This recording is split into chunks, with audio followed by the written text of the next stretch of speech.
Hello hello হ্যাঁ ওয়ালাইকুম সালাম, বলো কি? জি আপা, ওই আজকে কি ঢাকায় সব জায়গায় মিছিল ইসের সময় কারফিউ শিথিলের সময় মিছিল করার নির্দেশ দিচ্ছেন?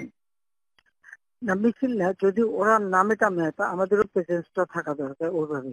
জি, কিন্তু মিছিল কি করবে? না না না না না, মিছিল করবে না।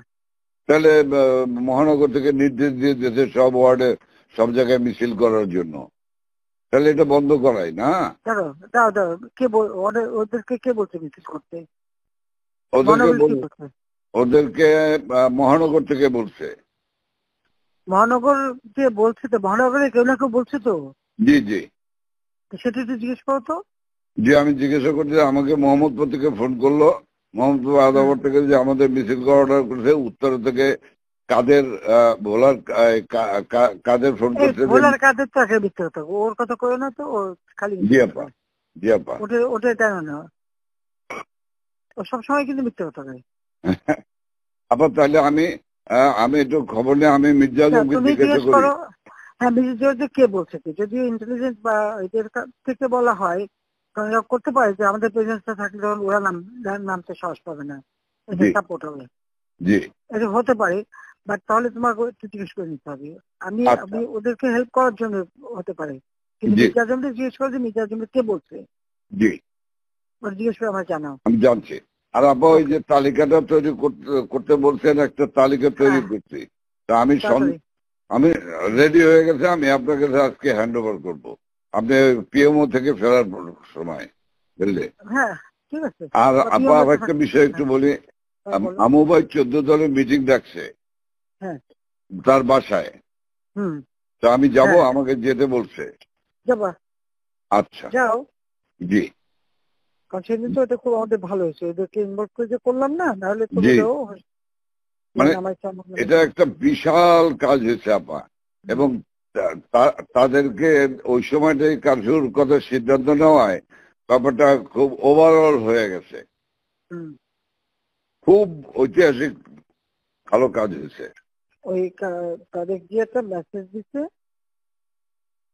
সবাইকে যে যার যা কিছু আছে সব তো বঙ্গবন্ধুর কথা এখন নকল করে। জি জি, সবাই জি, মানে আন্দোলন চালায় যাও, 2 দিন কন্টিনিউ করতে পারলে আর এই গভর্নমেন্ট থাকবে না।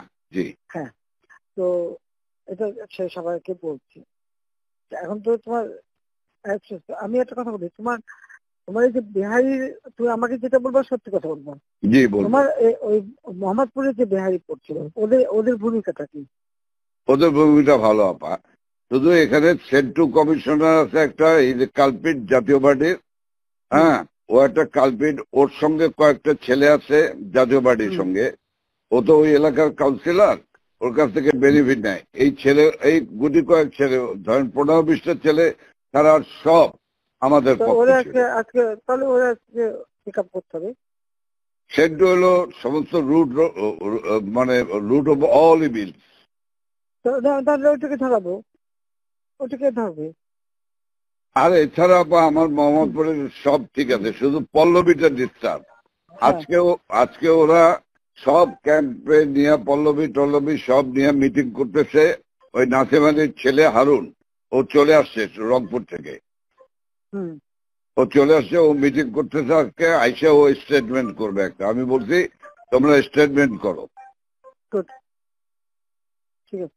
ওরা আজকে স্টেটমেন্ট করবে আপাত। কিন্তু সেন্টুরি ধরলে তো আবার জাতীয় পার্টি চাটবে। চুপ করো, জাতীয় পার্টিতে যেতে আমাদের কি আসে যায়? আচ্ছা, বাহ, আমার জাতীয় পার্টিতে আর কত দরকার নেই পার্টির। না না, ওই যে জিন্না লাশ, আমি বলে দিচ্ছি, যেটা ডিস্টার্বিং এলিমেন্ট বলো, আমি এবার একটা থাকবো না, সব সাফা করবো। জি আপা, জি আপা, একদম এবার ছাইকা ফেলতে হবে আপা। আমি তো বলছি ওই যে কুইল বস্তিতে সবগুলি যে ওখানে ঠুসে ওখানে থাকে, তোমার এই বিহারি বস্তিতে থাকে, আবার কিছুই নেই, সব জায়গায় একটু সার্চ করো। জি আপা, সার্চ করা। জি আপা, ব্লক রেড করতে হবে, চিরুনি অভিযান, সেটাই চলতেছে এখন, সেটা চলতেছে, কিন্তু সেই সাথে জি আপা, বাঁচতে যেমন কিন্তু বাবরে বাবা। আর আমি ওইটা খবর নিয়ে আজমের কাছে খবর নিয়ে আমি আপনাকে জানাচ্ছি। শব্দ দিক থেকে নাই। হ্যাঁ, তুমি আমাকে ওইটা জানাও, এটা খুব দরকার। হ্যাঁ, জি আপা। আচ্ছা, জি জি, আসসালামু আলাইকুম।